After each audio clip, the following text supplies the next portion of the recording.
Assalamualaikum warahmatullahi wabarakatuh.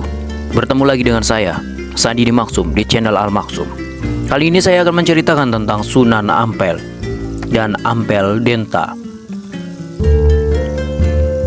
Pada hari yang telah ditentukan, berangkatlah rombongan Raden Rahmat ke sebuah daerah di daerah Surabaya yang kemudian disebut sebagai Ampel Denta. Rombongan itu melalui desa Krian, Wonokromo, terus memasuki Kebang Kuning. Selama dalam perjalanan beliau juga berdakwah kepada penduduk setempat yang dilaluinya. Dakwah yang pertama kali dilakukannya cukup unik. Beliau membuat kerajinan berbentuk kipas yang terbuat dari akar tumbuh-tumbuhan tertentu dan anyaman rotan. Kipas-kipas itu dibagi-bagikan kepada penduduk setempat secara gratis. Para penduduk hanya cukup menukarnya dengan kalimat syahadat. Penduduk yang menerima kipas itu merasa sangat senang, terlebih setelah mereka mengetahui kipas itu bukan sembarang kipas. Akar yang dianyam bersama rotan itu ternyata berdaya penyembuh bagi mereka yang terkena penyakit batuk dan demam. Dengan cara itu semakin banyak orang yang berdatangan kepada Raden Rahmat. Pada saat demikianlah ia memperkenalkan keindahan agama Islam sesuai tingkat pemahaman mereka. Cara itu terus dilakukan hingga rombongan memasuki desa Kembang Kuning. Pada saat itu wilayah desa Kembang Kuning belum seluas sekarang. Di sana sini masih banyak hutan dan digenangi air atau rawa-rawa. Dengan karomahnya Raden Rahmat bersama rombongan membuka hutan dan mendirikan tempat sembahyang sederhana atau langgar.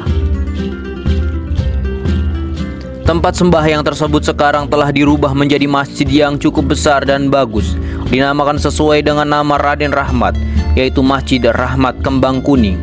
Di tempat itu pula Raden Rahmat berkenalan dengan dua tokoh masyarakat, yaitu Ki Wiryo Sarojo dan Ki Bang Kuning. Kedua tokoh masyarakat itu bersama keluarganya masuk Islam dan menjadi pengikut Raden Rahmat.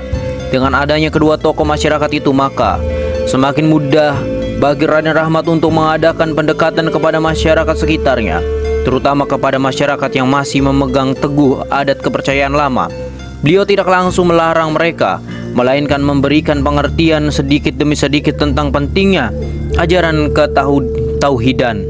Jika mereka sudah mengenal tauhid atau keimanan kepada Tuhan pencipta alam, maka secara otomatis mereka akan meninggalkan sendiri kepercayaan lama yang bertentangan dengan ajaran Islam.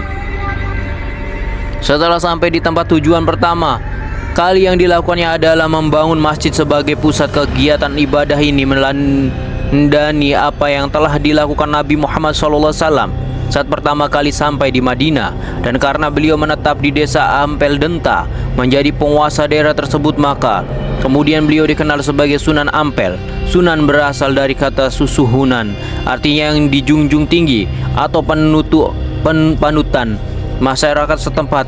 Ada juga yang mengatakan Sunan berasal dari kata suhunan, artinya guru besar atau yang berilmu tinggi. Selanjutnya beliau mendirikan pesantren tempat mendidik putra, bangsawan dan pangeran Majapahit serta siapa saja yang mau datang berguru kepada beliau. Begitulah kurang lebih ceritanya. Jangan lupa like, subscribe dan juga komen. Terima kasih. Wassalamualaikum warahmatullahi wabarakatuh.